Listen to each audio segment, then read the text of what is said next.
भगवत् प्रसाद यस्या प्रसादान्न गति कुतयपि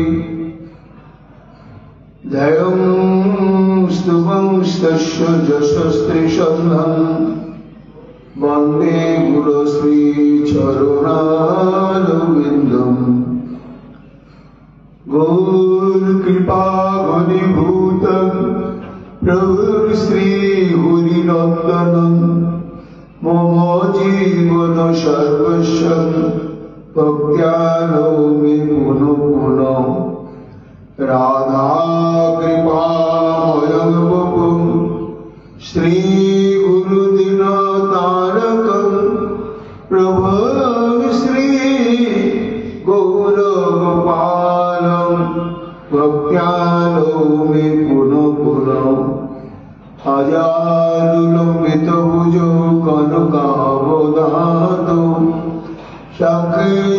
शाकीर्तनैकपितरो कमलायताक्षो विश्वाम्भरो द्विजवरो जुगधर्मपालो वन्दे जगत्प्रियकरो करुणावतारो आनन्दलीलामय विग्रहाय हेमावदिव्यच्छविशून्याय तस्मै महाप्रेमरसप्रदाय चैतन्यचन्द्राय नमो नमस्ते निरानन्दविदं शरणं प्रेमानन्दस्मृतिकृतं येन सततं वन्दे नित्यानन्दं जगद्गुरुं श्रीअद्वैत नमस्तुभ्यं कलिजन कृपानिधे गौरी प्रेमप्रदानाय श्रीसीतापतये नमः राधे स्वरूपाय गौराङ्गसुनिधाय च भक्तशक्तिप्रदानाय गदाधर नमस्तुते प्रणमामि श्रीमाशब्दमातकपण्डितं मुदा श्रीगौराङ्गकृपापात्रं कीर्तनानन्दमानसम् गौरीप्रेमप्रदावैव सर्वत्र समदर्शिने नारायणसुताय च श्रीमन्नरहरये नमः परापिडविरामं मृगमदतिलकं कुण्डलाक्रान्तगण्डं कल्याक्षं कुम्भकण्ठं समेतशुभगभुगं साधरनस्तुवेणुं श्यामं शान्तं त्रिभङ्गं रविकरं वसनभूषितं वैजयन्त्यां वन्दे वृन्दावनस्थयुवतिशतवृतं ब्रह्मगोपालवेशम् नमोनिद्राय वेणुवद्यविनोदिने राधाधरसुधापानं शालिने वनमालिने हे कृष्ण करुणा सिंधु दीनबन्धु जगत्पते गोपेश गोपिकाकान्त राधाकान्त नमस्तुते मुखं करोति वाचालं पङ्गुं लङ्घयते गिरिं यत्कृपातमं वन्दे परमानन्दमाधवं तप्तो काञ्चन गौराङ्गी राधे वृन्दावनेश्वरी वृषभानुसुते देवी तां नमामि भूरिप्रिये महाभावस्वरूपातं कृष्णो प्रिया गुरुषि भक्तिप्रदे देवी राधिकातं नमामि वन्दे नन्दव्रजस्त्रीणाम् आदरेणोऽभिघ्नशः यशां परिकथद्गीतं पुनाति भुवनत्रयम् आचतुर्वदनो ब्रह्मा दिवाहुरो परो गुरि अभारो लोचनो शम्भुर् भगवानो बदरायणि यं प्रभयन्तमनुपेतमपेतकृतं दैपायन विरह कातरया जुहाव उद्धृति तन्मयातयतरवयोविनेदुस्तं सर्वभूतहृदयमणिमानतोऽस्मि तमादिदेवं करुणानिधानं तमालवर्णं श्रीतावतारम् अपार संसार समुद्र सेतुं भजामहे श्रीभागवत स्वरूपम् वंशाकल्पतरुभ्यश्च कृपा सिन्धुभ्येव च पतितानां पावनेभ्यो वैष्णवेभ्यो नमो नमः। जय रूप सनातन भट्ट रघुनाथ श्रीजीव गोपाल भट्ट दास रघुनाथ भक्ति भरे बंदे चाय गोसाइर चरण जाते विघ्न नाश विष्णुपुर। जय गौर भक्तवृंद गौर जगेर प्राण सवे मिले देहो मोरे निताय गौर भक्ति दान निताय गौर हरि बोल निताय गौर हरि बोल निताय गौर हरि बोल जय जय निताय गौर हरि बोल।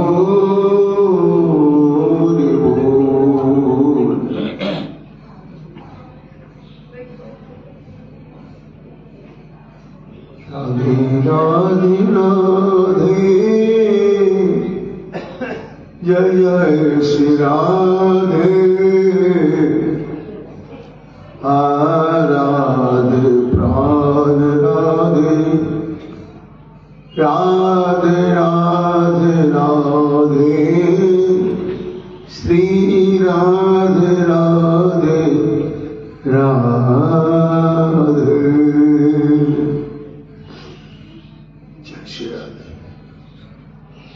रसितान प्रियो प्रेमो वीक्षणं विहरञ्च ते दानमङ्गलम् रमसि संविदो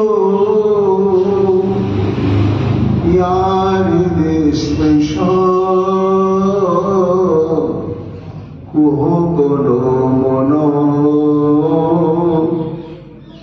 শোভয়ন্তি।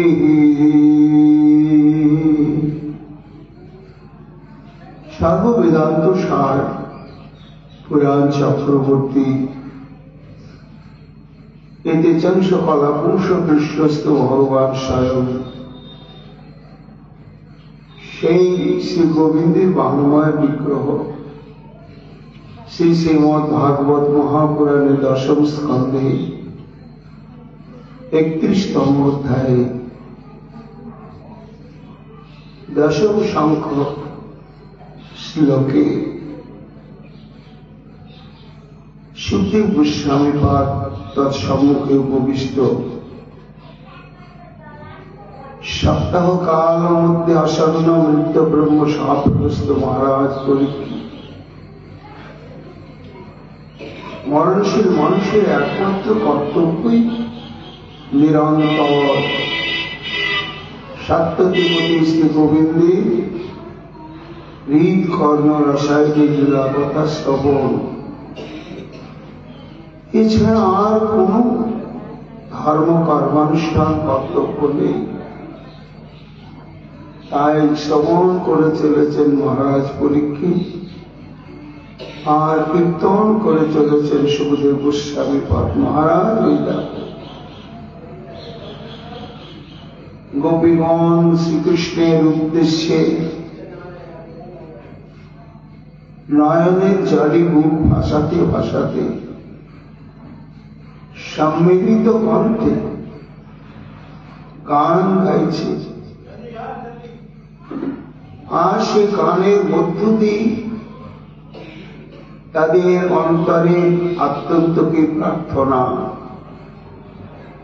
নিবেদন করছে। আর সেই ছলেতে শ্রীকৃষ্ণের বিবিধ নাম মহিমা, রূপ মাধুর্য মহিমা, লীলা মাধুর্য মহিমা, নানা বিবিধ প্রকার মহিমার কীর্তন করে চলেছে।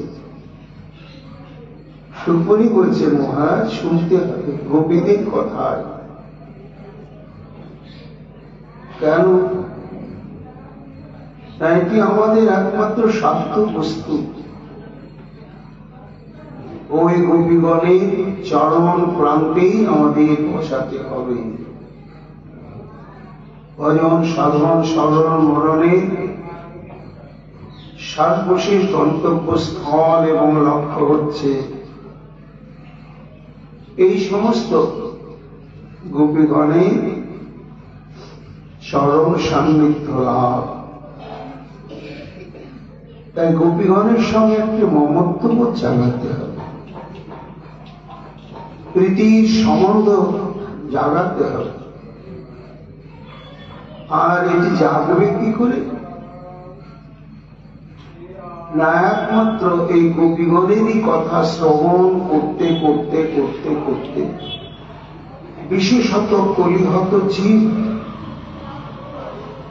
জন্মসূত্রেই শ্রী চৈতন্য মহাপ্রভু ঘোষণা করেছেন যে কলিহত জীব মাত্রেই রাধা দাস্য সম্পদের অধিকারী। এইবার সেই প্রাপ্ত সম্পদ সম্পর্কে সম্যক জ্ঞান এবং তার যথার্থ সদ্ব্যবহার করবার জন্যই আমাদের সম্প্রদায় আনুগত্যে সদ্গুরু পদাশ্রিত হয়ে ভয়ন অনুশীলন করতে হবে। তাই গোপীগণের কথা শ্রবণ করতে করতে করতে করতে, বিশেষত কলিগত জীবীর অন্তঃকরণে যে গোপী ভাবামৃত রস জন্মসূত্রেই প্রাপ্ত বীজ রূপে অন্তর্নিহিত হয়ে আছে, তাই শ্রবণ করতে করতে জেগে উঠবেই উঠবে। তাই বারংবার তাদের কথা শ্রবণ করতে হবে। নয়নে জলে ভাসতে ভাসতে ভুলছেন রহসিতং প্রিয় প্রেম বিক্ষানম বিহারঞ্চতে ধ্যান মঙ্গলম রহস্য সংবিদ যার হৃদস্পৃশ কুহক নো মনুষ্য। অর্থাৎ এ কপট, তোমার যে প্রকৃষ্ট রূপে অদ্ভুত হাস্য আর তোমার অতি রহস্যময় ভাবব্যঞ্জক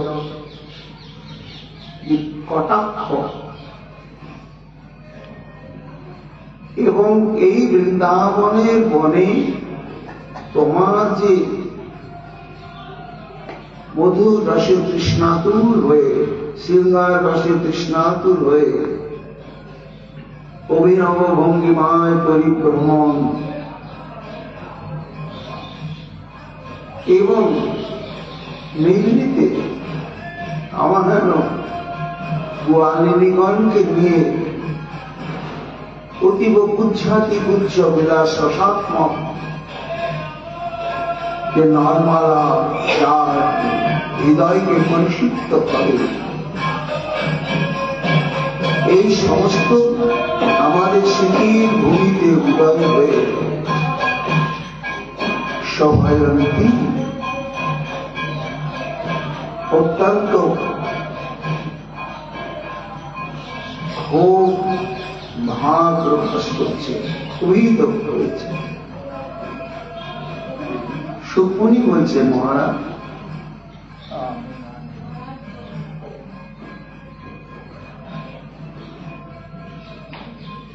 পূর্ব শ্লোকে গোপীগণ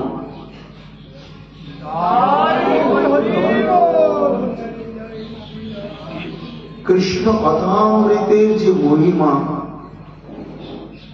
তার কি অদ্ভুত অদ্ভুত বৈশিষ্ট্য বর্ণনা করেছে এবং সেই বর্ণনাগুলোর পেছনে যে কি নিগুড় তাৎপর্য রয়েছে। শ্রী গোবিন্দ যেন আড়াল হতেই ভাবে ভাবে প্রশ্নের মাধ্যমে তার সম্যক উপলব্ধি করেছে, করে কিছুটা নিশ্চিন্ত হয়েছে। কারণ তাই আমি যত আড়ালে থাকি, অস্পর্শে এবং অদর্শনে থাকি, তার বেদনা আছে, কিন্তু সেই বেদনা প্রশমনের ঔষধটি গোপিকাগণ প্রাপ্ত হয়েছে। সেই মহৌষধটি কি? তব কথামৃতম তপ্ত জীবনম। কাজে তাহলে আমি আড়াল থেকেই ওদের এই অদ্ভুত অনুভূতির রসজ্ঞার, ওদের এই অদ্ভুত সঙ্গীতময় প্রেমের যে বক্তব্য, সেটি আমি আড়াল হতেই আস্বাদন করি এবং কৃতকৃতার্থ হই। তাই গোবিন্দ ভেবেছিলেন আর এদের কোন জ্বালা, কিন্তু তব কথামৃতম, এই বিরহ গীতির ফলে আবার সম্মিলিত স্বরে হয়তো কোন গোপী এই গানটি রচনা করেছেন, কিন্তু গাইতে শুরু করছেন যখন, তখন সব গোপীরাই তাতে কণ্ঠ মেলাচ্ছে। তার আবার সেই গানে গানে বিরহ বেদনার কথা ব্যক্ত, অন্তরের দুর্বিষহ আর্থী, সর্বোপরি তারা অবলা সরলা, তাদের অন্তঃকরণ সর্বক্ষণে থাকে তরঙ্গহীন প্রশান্ত সমুদ্রের মতন, কিন্তু সেই অন্তঃকরণ বা চিত্ত সমুদ্র বিক্ষুব্ধ হয়ে উঠেছে, আর যেন সইতে পারছেন না। এটি তারা উচ্চ স্বরে সঙ্গীতের দ্বারা অভিব্যক্ত করলেন। নিতাই গৌর হরিবোল, নিতাই গৌর হরিবোল, হা গৌর, হা গৌর, হা গৌর, হা সচিনন্দন, হা নিতাই নিতাই।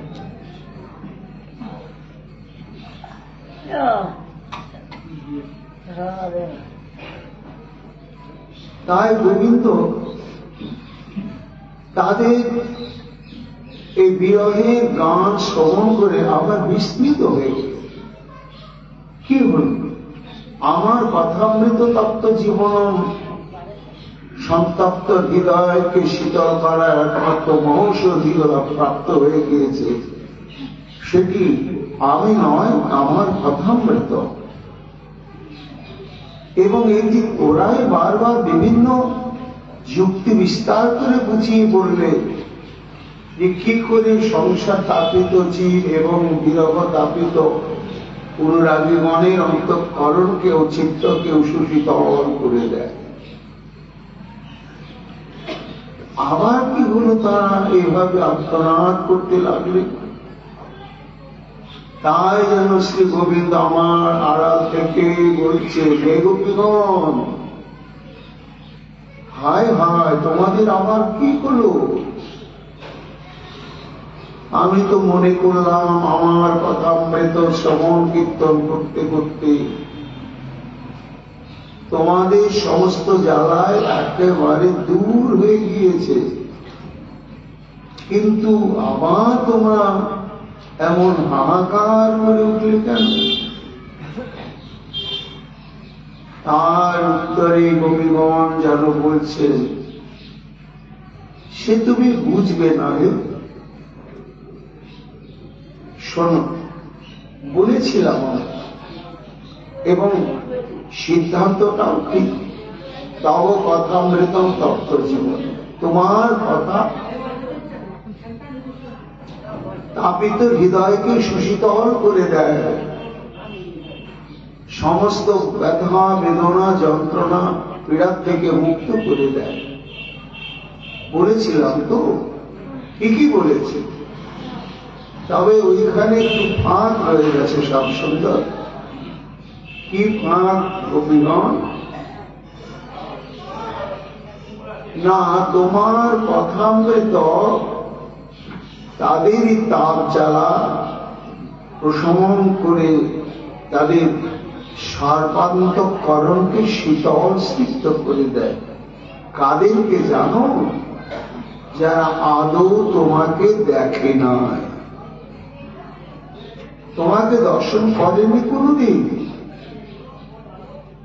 তোমার সঙ্গে কোনদিন সম্বন্ধ তাদের হয়নি।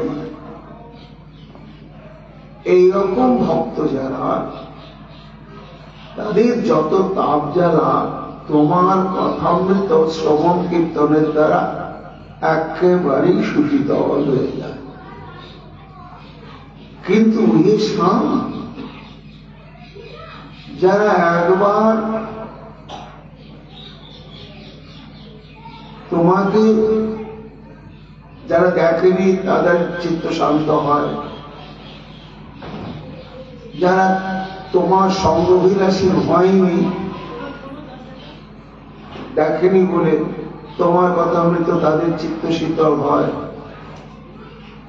এবং যারা সরাসরি তোমার মুখের বাণী, তোমার মুখোচ্চারিত নর্মাল যারা শ্রবণ করেনি, তোমার কথায় তাদের তাপ জ্বালা দূর হয়। যারা তোমার বংশীধ্বনি প্রত্যক্ষ ভাবে কোনদিন শ্রবণ করেনি, তারা যদি তোমার কথা শ্রবণ কীর্তন করতে থাকে, তখন তাদের হৃদয়ের তাপ জ্বালা দূর হয়। আর 5 নম্বর হচ্ছে, যারা তোমার কখনো প্রত্যক্ষ ভাবে স্পর্শ প্রাপ্ত হয় না, তাদের যত তাপ জ্বালা তোমার কথা শ্রবণ কীর্তন করতে করতে শীতল হয়। আর যারা তোমার অঙ্গগন্ধ কোনদিন নাসায় প্রাপ্ত হয়নি, অথচ তোমার ভক্ত, তোমাগত প্রাণ, তোমার জন্য তাদের তীব্র বিরহ জ্বালা, এইরকম যারা, তারা তোমার কথামৃত শ্রবণে শীতল হয়। আর সর্বশেষ যারা তোমার প্রত্যক্ষ অধর সুধা, অধর রস আস্বাদনের সৌভাগ্য কোনদিন প্রাপ্ত হয় নাই, অথচ তোমার ভক্ত, তোমাগত প্রাণ, এইরকম যে সমস্ত ভক্ত রয়েছে জগতে, তাদের ক্ষেত্রে তোমার কথামৃতম তত্ত্ব জীবন। কিন্তু যারা তোমাকে দর্শন করেছে, তোমার বাক্যামৃত পান করেছে, কোটি চক্র সুশীতল তোমার অঙ্গকে একবার স্পর্শ করেছে, যারা তোমার অঙ্গ সুগন্ধ নাসিকায় একবারও কোনদিন প্রাপ্ত হয়েছে? যারা তোমার বংশী গানামৃত জীবনে একবারও শ্রবণের সৌভাগ্য লাভ করেছে, তারা যদি তোমার কথামৃত শ্রবণ কীর্তন করতে থাকে, তো সেটা কি হয়? তারা প্রথমে ভেবে নেয় যে তোমার বিলব জ্বালা প্রশমনের ঔষধ তোমারই কথামৃত বলে শুরু করে কি হয় জানো? যারা তোমার সংযুক্ত হয় নাই তাদের তো স্মৃতি নেই, কিন্তু যারা তোমার সঙ্গ প্রাপ্ত হয়েছে, অধরামিত আস্বাদন করেছে, বংশীচরে শ্রবণ করেছে, তোমাকে পরশ করেছে, এইবার স্মৃতিতে সেগুলো তো তাদের রয়ে গেছে।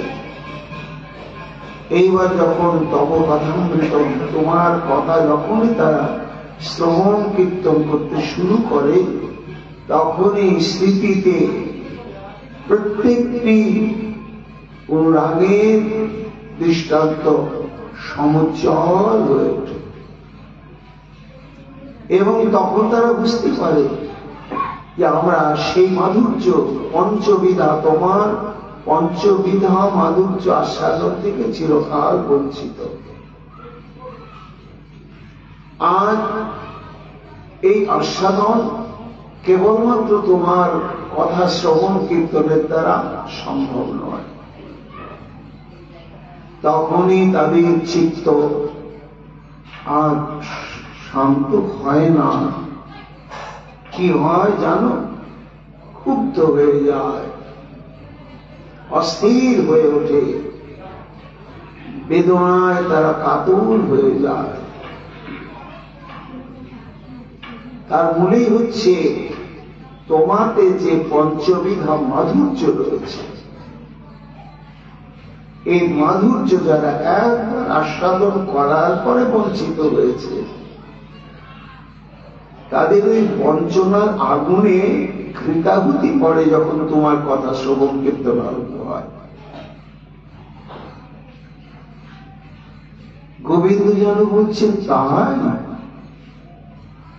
আমাদের পঞ্চবিধা অমৃত মাধুর্য অমৃত, ও গোপিকাগণ, তা আমিও জানি না। তা সেই পঞ্চবিধা মাধুর্য কি তুমি জানবে না, আর জানারও তোমার প্রয়োজন নাই। সব তাই তুমি চিরকাল সুখেই আছো, সুখেই থাকবে। যদি কখনো জানতে পারো, তখন তুমি আর সুখময় গোবিন্দ সুখ স্বরূপ আর থাকতে পারবে না। শোনো, তোমায় বলছি, সৌন্দর্যামৃত সিন্ধু ভঙ্গললনা চিত্রাগ্নি সম্প্লাব,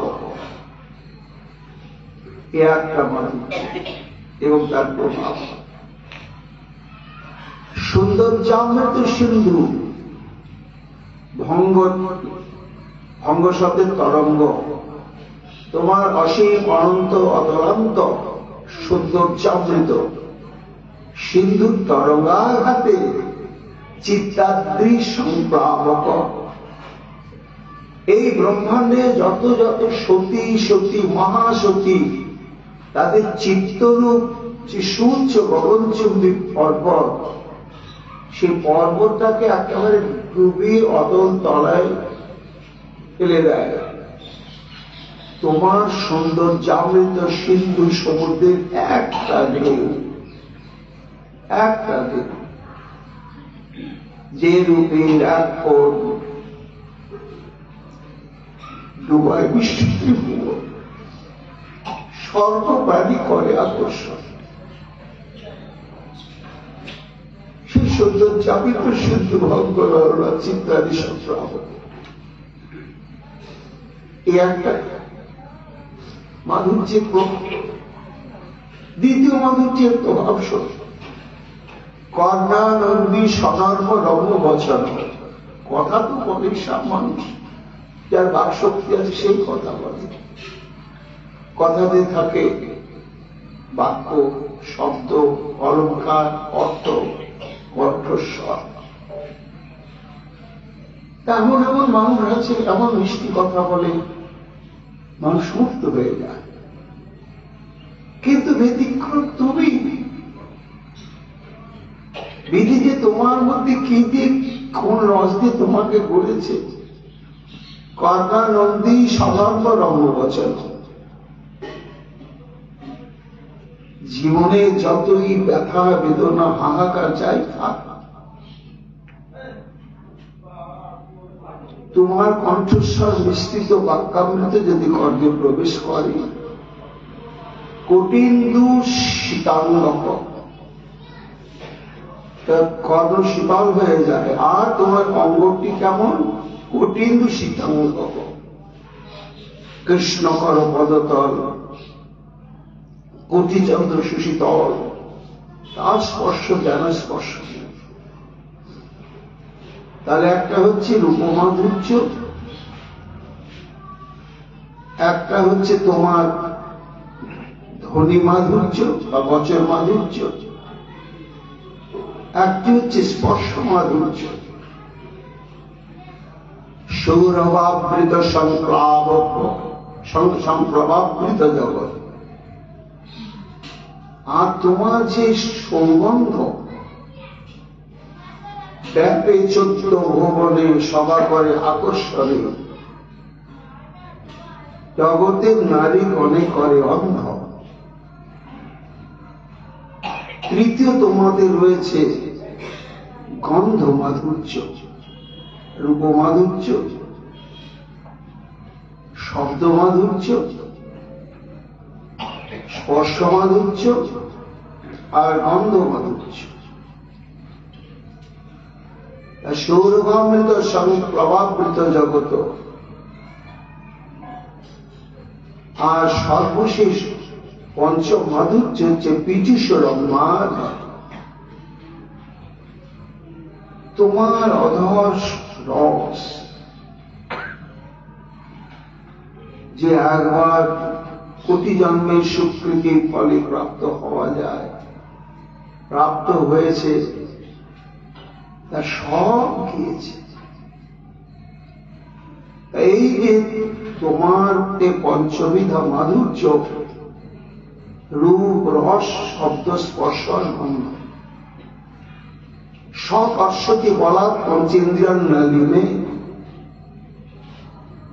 দিবানিশি আমাদের পঞ্চেন্দ্রিয়কে ক্ষুব্ধ করে দিয়েছে। যদিও ভুলবার চেষ্টা করছি, তোমার কথা না বলেও থাকা যায় না, আবার বলেও থাকা যায় না। না বলে থাকা যায় না, কষ্ট হচ্ছে, তবু ওই কথাকে নিয়ে বাঁচতে হচ্ছে। আমার বলতে কেউ চালার কৃতাহুতি হচ্ছে, দাও দাও করে বাড়ছে।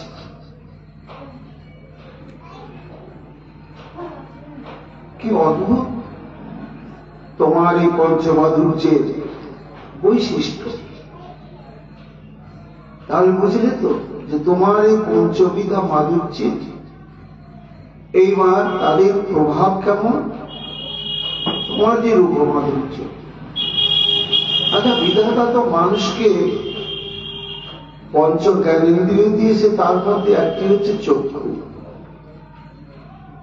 চক্ষুর কাজ হচ্ছে দেখা, সে তো দেখবে, দেখার জন্য বিধাতা তাকে চক্ষু ইন্দ্রিয়টি দিয়েছে। তা দেখতে দেখতে দেখতে যদি একবার তোমাকে কখনো দেখে, তাহলে হয়ে গেল তার জন্মের মতন তার নয়নটি ওই রূপের ফাঁদে একেবারেই জড়িয়ে গেল। এটা তো তুমি বুঝবে না, সেটা আমরা বুঝি। বলবার চেষ্টা করি, করে যেই তোমার কথা বলতে শুরু করি, একে একে অস্থি মাধুর্য আমার অন্তঃকরণে উদয় হয়ে চিত্ত অন্তঃকরণকে ক্ষুব্ধ করে তোলে। আক্ষেপ হয়। ফাঁদে পড়েছিলাম কবে?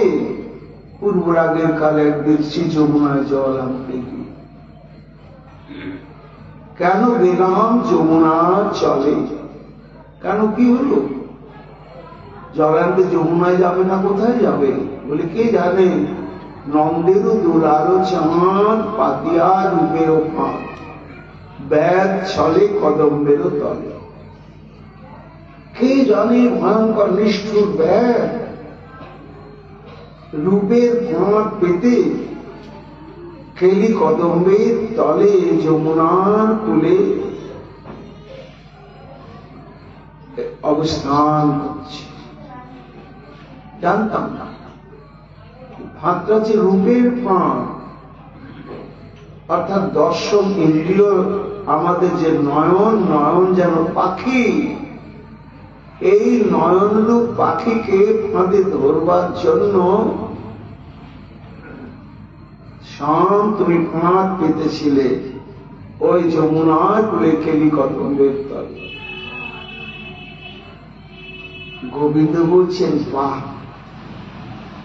আমি জানতাম এতদিন যে আমি ধেনু চড়ানো রাখা, কিন্তু আমার মধ্যে তোমরা আরো একটি ভাব আবিষ্কার করলে, আমি ব্যাগ। গোপীগণ কি বলছো? হ্যাঁ, ব্যাগ তো পশু পাখি ধরে, আমি কি ধরি? হ্যাঁ ধরো। ব্যাগ ফাঁক পাতে, আমি কি পাতি? পাতো।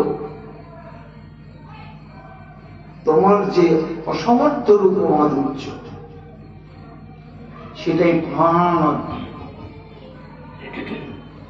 তো ফাঁদে তো এমনি এমনি কেউ পড়ে না। পশু পাখির জন্য যে ফাঁদ পাতা হয়, তার জন্য আবার যারা ফাঁদ পাতে, ফাঁদে যাতে পশু বা পাখিরা পড়ে, তাকে প্রলুব্ধ করবার জন্য চার বা টোপ দেয়, না হলে তো ফাঁদে পড়বে না। ইঁদুর ধরার ফাঁদ পাতলা, কিন্তু একটা ইঁদুরের যদি প্রিয় খাদ্যটার মধ্যে না দিই, তো ইঁদুর তো আকৃষ্ট হবে না, ফাঁদে তো পড়বে না, যতই ফাঁদ পাতি না কেন। আর সেই ফাঁদটা যতই ভালো, তাহলে ফাঁদ পাতলে হলো না, শিকারকে ফাঁদে ভেতরে আকৃষ্ট করে বন্ধ করবার জন্য টোপ দিতে হবে, লোভনীয় টোপ দিতে হবে। সাপ কি ধুরন্ধর, তুমি চতুর। আর বিধাতায় তোমার মন বুঝে বুঝে তোমার যা যা প্রয়োজনীয় বস্তু তোমাকে যোগান দিয়ে রেখেছে। তা তোমার ওই রূপের ফাঁদে আমাদের আঁখি পাখি যাতে প্রলুব্ধ হয়, তার জন্য টোপটা কি জানো? দিয়া হাস্য সুধা অঙ্গ ছটায় আঁখি পাখি তাহাতে পড়িনি। চারটা হচ্ছে কি? তোমার হাসি, রূপের ফাঁদ, নয়ন পাখিকে আকৃষ্ট করবার জন্য সেখানে টোপ দেওয়া হয়েছে তোমার হাসি। কি হাসি! হাসি তো সবাই। আবার সেই লোভনীয় বস্তু ভোগ করবার জন্য তাকে পড়লে তো হলো না, ফাঁদে আবার আঠা মাখিয়ে রেখেছ। পাখি মরবে না, ডানাগুলো আঠায় জড়িয়ে যাবে, উঠতে পারবে না, প্রাণেও বেঁচে থাকবে, আর উড়ে যেতেও পারবে না, এখানে বাধা পড়ে থাকবে। গোবিন্দ বলছেন, তা ফাঁদে তো টোপটাও তোমরা বলে দিলে, আঠাটা কি ভাই? আমার তো মনে পড়ে না আমি কোনো আঠা দিয়েছি। তুমি জানবে কি? এখন তো তুমি না জানানো ভান করছো। সেই রূপের ফাঁদে আঠাটা কি জানো? তোমার যারা প্রিয়জন ভক্তগণ, তারাই বলছেন, একবার যার নয়নে লাগে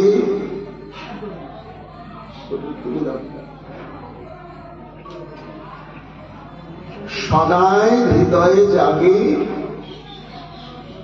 কৃষ্ণ তনু যেন আম্র আঠা।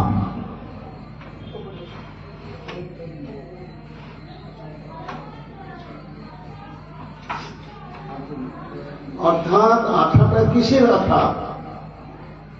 না জিয়ালার আঠা নয়, আধুনিক কালের ফেভিকলের আঠাও নয়। কৃষ্ণ তনু যেন আম্র আঠা, আমের আঠা, যা জলেও ছোটে না, তেলেও ছোটে না। তাই হাস্য রূপ চাহান বা টোপ দেওয়া আছে, আর সে লোভনীয় বস্তুর লোভে আঁকি পাখি পড়বে, পড়ে গিয়ে সে আঠায় জড়িয়ে যাবে। একবার যার নয়নে লাগে সদায় হৃদয়ে জাগি, কৃষ্ণ তনু যেন আম্র আঠা। নারীর মনে পৌঁছি যায়, টানিলে না বাহিরায়। তনু নয় শিয়াকুলের কাঁটা। কবিরাজ গোস্বামী পাদের কি ভাষা! বলে তোমার রূপটা কেমন জানো? শিয়াকুলের কাঁটা। শিয়াকুল মানে বনকুল, একটু লতানো ঘাস, আর ওদের কাঁটাগুলো ভিতর মুখ, ওর মধ্যে ঢোকা যাবে কিন্তু বেরোনো যাবে না। শিয়াকুলের ভিতর মুখ কাঁটা যেমন তোমার রূপটা হচ্ছে, তোমার হাসিটা হচ্ছে তাই। একেবারে নারী মনে বৈশি যায়, টানিলে না বাহিরায়। তরুণ নয় যেন শিয়াকুলের কাঁটা।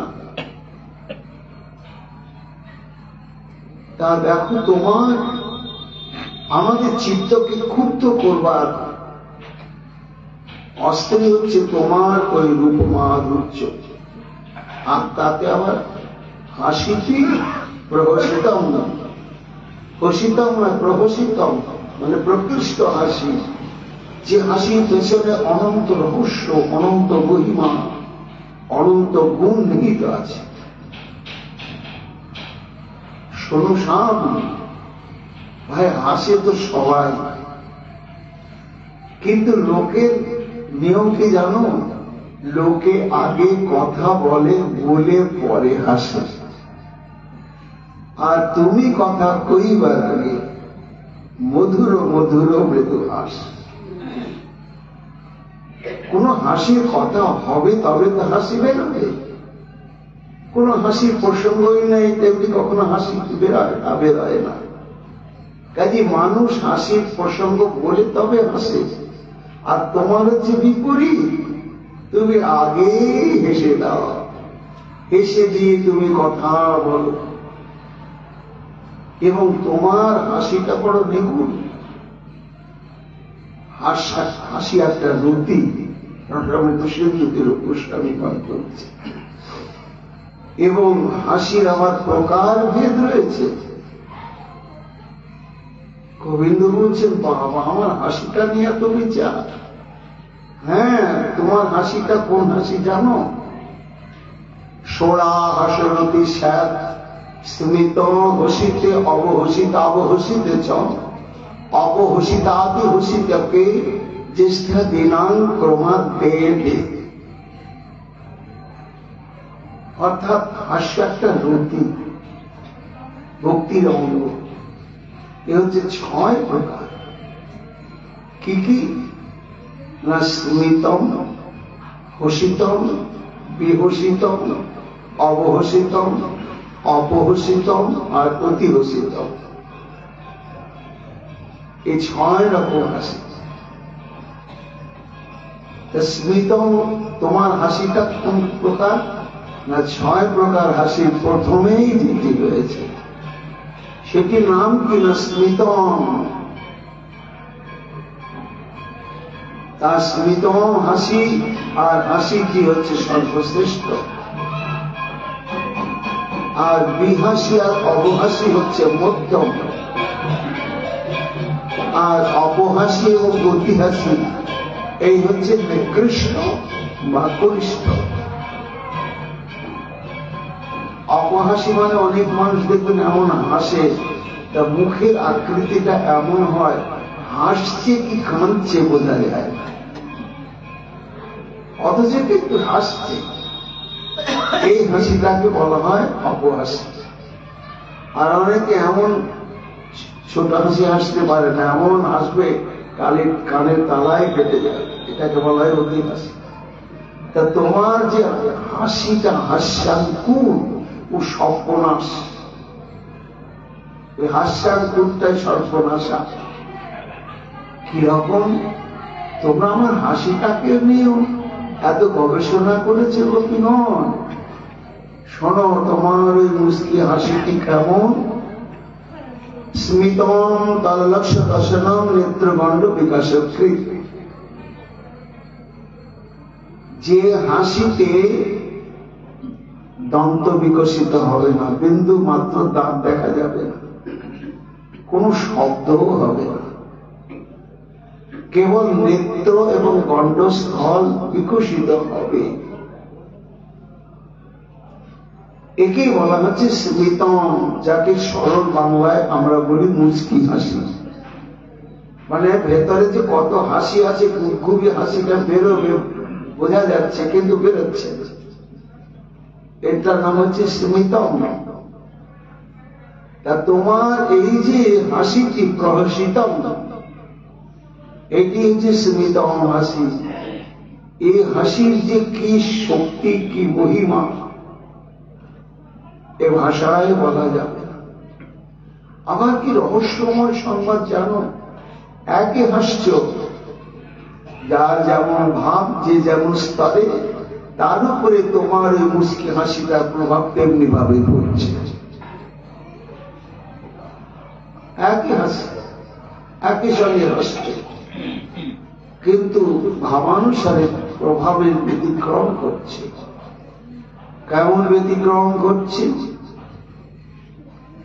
প্রপন্ন জনতা তমক সপনম শারদন্দ প্রভা বিলম্বিত বিলোচন স্মর সমৃদ্ধি সিদ্ধৌষধি বিলম্বী সুধাম বুধি প্রবল মধুরী ডম্বরা বিভক্তু তব মাধব স্মৃত পরঙ্গ কান্তিভূতম। হে মাধব, তোমার যে মন্দ হাসি অর্থাৎ মুস্কি মৃদু হাসিটি, এটি যারা সাধারণ ভক্ত, শরণাগত ভক্ত, এরকম ভক্ত, তাদের কাছে তোমার এই মুস্কি হাসিটি কেমন? শারদেন্দু প্রভা, যেমন অন্ধকার রাত্রে যদি সহসা পূর্ণিমার চন্দ্র সমুদিত হয়, তখন যেমন অন্ধকার আর বিন্দু মাত্র থাকে না, স্নিগ্ধ শীতল চন্দ্রালোকে সমস্ত দিক উদ্ভাসিত হয়ে যায়, তেমনি ওই যে প্রহসিতম প্রেয় বিশ্বর, তোমার যে মুশকিল হাসিটা, সে হাসিটা শরণাগত যারা ভক্তগণ, তাদের অন্তঃকরণে প্রবেশ করে কোটি কোটি জন্ম জন্মান্তরের পুঞ্জীভূত অজ্ঞানতার অন্ধকারকে দূর করে দেয় তোমার ওই হাসি চন্দ্র ছটার কিরণে। একই হাসি। আবার নিত্যসিদ্ধ পরিকর যারা গোপীগণ, তারা যখন দেখছেন, তাদের কাছে কেমন? না ব্রহ্মজ বিলোচন স্মর সমৃদ্ধি সিদ্ধ, অর্থাৎ পদ্ম নয়না অনঙ্গরঙ্গিনী ব্রজঙ্গনাগণের কাছে তাদের কামনাকে আরো বিবর্ধিত প্রচলিত করবার জন্য ঘৃতাগতি বল। তাহলে বলো, এই কামনাল প্রচলিত করে দেয় তোমার হাসি। তা তোমার কথা যখনই আমরা শ্রবণ কীর্তন করতে থাকি, স্মৃতি পর্দায় যেই তোমার ওই মৃদু হাসি স্মৃতিটা জেগে উঠল, সঙ্গে সঙ্গে ক্ষুব্ধ হয়ে গেল চিত্ত। তাহলে আমাদের চিত্ত ক্ষুব্ধ হওয়ার কারণ হচ্ছে একটা, তোমার অসমর্থ রূপমাধুর্য, মধুরতর স্মৃতামৃত বিমুক্ত মুখাম্বরূপ, এবং একবার যে তোমার ওই মৃদু হাসিটি দর্শনের সৌভাগ্য প্রাপ্ত হয়েছে, সে আজ স্থির থাকতে পারে না। তার দশা কেমন হয় জানো না? মদশিকে পিঞ্চ লাঞ্ছিত মনজ্ঞ কচক্র চয়ম বিষয় বিষয় বিষ দর্শন মৃদুরি চেতুষী মে বিপুল বিলোচন কিমপি ধাম চকাস্তু চিরম। বিল্লমঙ্গল ঠাকুর বলছে, কি বলছেন? মধুরতর স্মৃতামৃত বিমুগ্ধ মুখম বলুহম। যার মুখপদ্মখানা স্মিতামৃত অর্থাৎ অদ্ভুত মৃদু হাস্যামৃতের দ্বারা নিরন্তর মনোহর ভাব সংযুক্ত, মদশিকি পিঞ্চ লাঞ্ছিত মনজ্ঞ কচপ্রয়, যার মুখমণ্ডলটি ময়ূরপুচ্ছ সমন্বিত চূড়া এবং অলকা আবৃত মুখমণ্ডল মাধুরী এবং বিপুল বিলোচন, যার আকর্ণ বিশ্রান্ত বিশাল ডাগর ডাগর নয়ন সমন্বিত, এমন যে অদ্ভুত কোন ধাম, জ্যোতির্ময় ধাম অর্থাৎ বিগ্রহ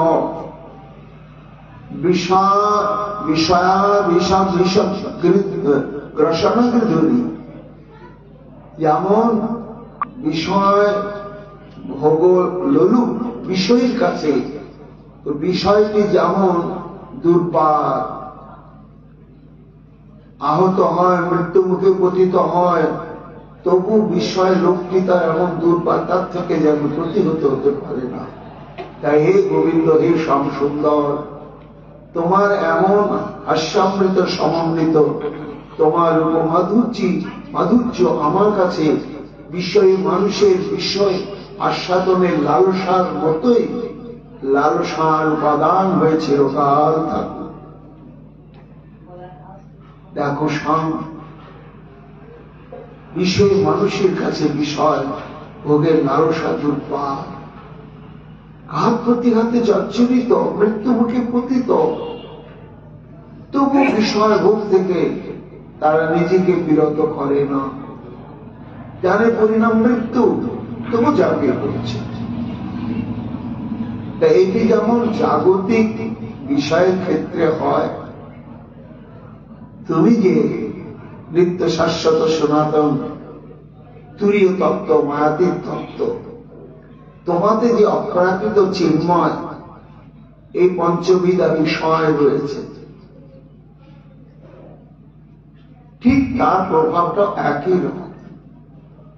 দুরকম বিষয়, একটা প্রাকৃত বিষয় বা জড় বিষয়, সংসারের রূপ রস গন্ধ শব্দ স্পর্শ, আর একটা হচ্ছে সচ্চিদানন্দ বিগ্রহ শ্রী গোবিন্দেতে আছে চিন্ময় শাশ্বত নিত্য অপ্রাকৃত বিষয়, সেখানেও আছে রূপ রস গন্ধ শব্দ স্পর্শ।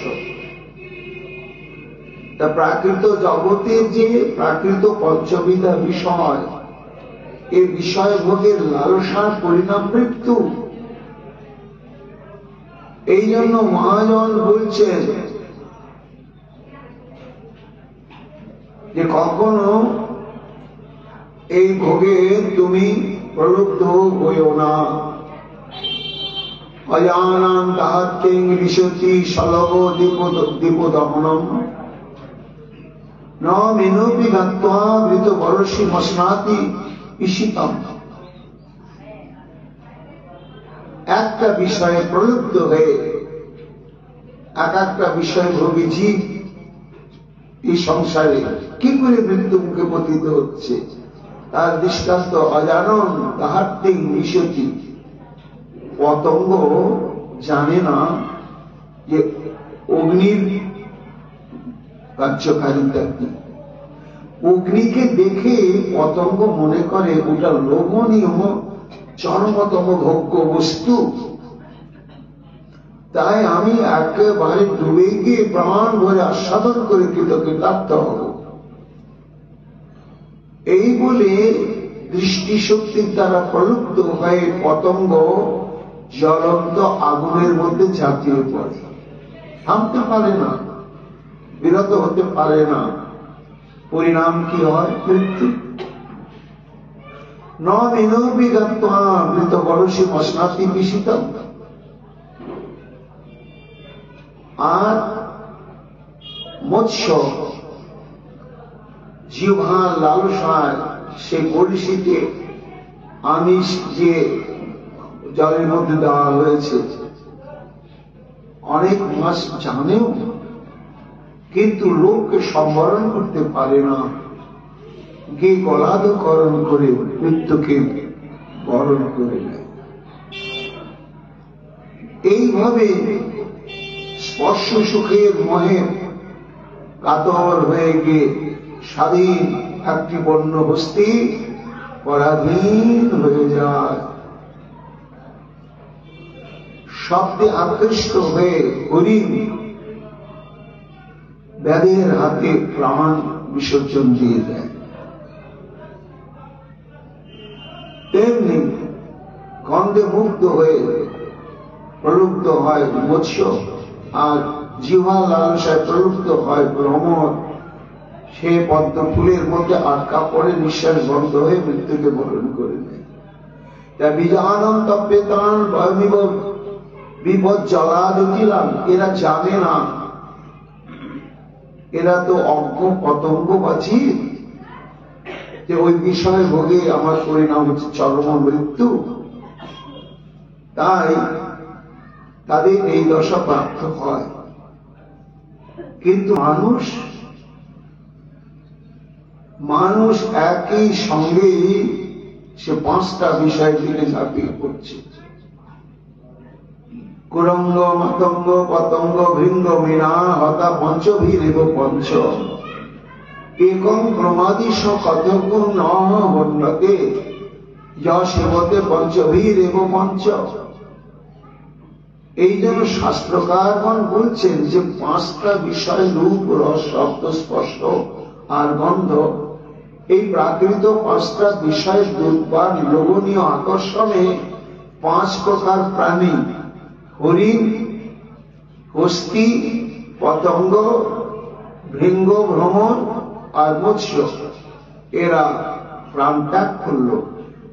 এরা একটা লোভনীয় বস্তুর আকর্ষণে আকৃষ্ট হয়েছিল। আর মানুষ একই সঙ্গে সংসারে একই সঙ্গে রূপ রস গন্ধ শব্দ স্পর্শ ভোগের জন্য ঝাঁপিয়ে পড়ছে। তাহলে তার জীবনের কি পরিণতি হবে, তার জীবনের কি গতি হবে? এই জন্য গোপীগণ বলছেন যে হে সংসুন্দর, এই জাগতিক বিষয় তার পরিণামটা এই মৃত্যু। আর অপ্রাকৃত তোমাতে যে পঞ্চ বিষয় রয়েছে সেটাও ওই মৃত্যু পথে জ্বালাময়। কিন্তু সেটি আবার নিখিল মহাজনগণ উপদেশ করছেন, এটা নিষেধ করছে। এই বিষয় কখনো প্রলুব্ধ হয়েও না। গোবিন্দ বিষয়ের সঙ্গ করো তার দাস ভক্তি শক্তি করিয়া। গোবিন্দে আছে পঞ্চবিধা বিষয়, রূপ রস গন্ধ শব্দ স্পর্শ। সেই স্পর্শকে তুমি একবার আস্বাদন করবার জন্য সাধন করো গুরু পদাশ্রিত হয়ে, তাহলে তোমার জীবন সার্থক হবে।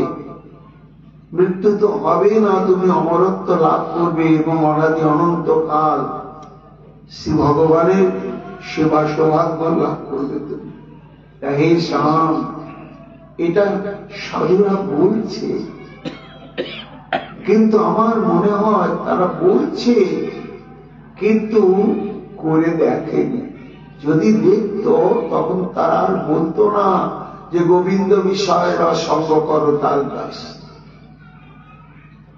আমরা এখন দেখছি আর ওখান থেকে বেরোতেও পারছি না, সংসারের বিষয়ে যাওয়ার দ্রব্য সেটাও পাচ্ছি না, আর এটা সহ্য করতেও পারছি না। কেন সহ্য করতে পারছো না? সাধুরা বলছে আমার পঞ্চবিধা মাধব চার সাধন করাটাই ভজন, আর তোমরা আবার উল্টো মন্তব্য করছো। দেখো ভাই শোনো, তুমি যদি কোনোদিন গোপী হতে পারতে, আর আমরা যদি কোনোদিন তোমার মতো ওই মাধুর্য পেতাম আর সাধন করতে, তাহলে বুঝতে পারতে আমাদের দশা কি। যন্ত্রণার কারণটা কি জানো? ওই যে সবাই চিত্ত কেন কমিত হচ্ছে আমাদের, সেটাই বলছি। কৃষ্ণ রূপ শব্দ স্পর্শ সৌরভ অদর রস, তার মাধুর্য কহনে না যায়, দেখি লোভী পঞ্চজন এক অশ্বমর মন, চলি পাঁচে পাঁচ দিকের ধায়। মনোক্ষোভের কারণটা এইখানে গোপীগণ খুলে বলছে। মনে করো একটা ঘোড়া, এই ঘোড়াতে 5 জন লোক উঠেছে আর চাবুক নিয়েছে 5 জনের হাতে। একজন বলছে এই ঘোড়া এদিকে চল, না যাবি তো এই দেখ। আর একজন বলছে এই ওইদিকে না এইদিকে চল। তো 5 জন যদি একটা ঘোড়ার পিঠে চেপে 5 দিকে যাবার জন্য তাকে বাধ্য করতে থাকে, ঘোড়াটার অবস্থা ভেবে দেখেছো সব? ওই ঘোড়াটার যন্ত্রণা অনুভব করতে পেরেছ? সে তো পিঠ থেকে তাদেরকে ফেলে দিতে পারছে না, উপেক্ষা করতেও পারছে না। আবার আমি একটা ঘোড়া একই সঙ্গে 5 জনের আদেশ পালন করতে গিয়ে একই সঙ্গে 5 দিকে আমি কি করে ছুটব? তখন ঘোড়াটার প্রাণান্ত দশা প্রাপ্ত হয়। এইখানেই আমাদের ক্ষোভ, সে ক্ষোভের দৃষ্টান্তটা শোনো। ওই ঘোড়াটাই হচ্ছে মন, আর ঘোড়ার পিঠে 5 জন যে সওয়ারি, সেই সওয়ারি হচ্ছে 5টি জ্ঞানেন্দ্রিয়।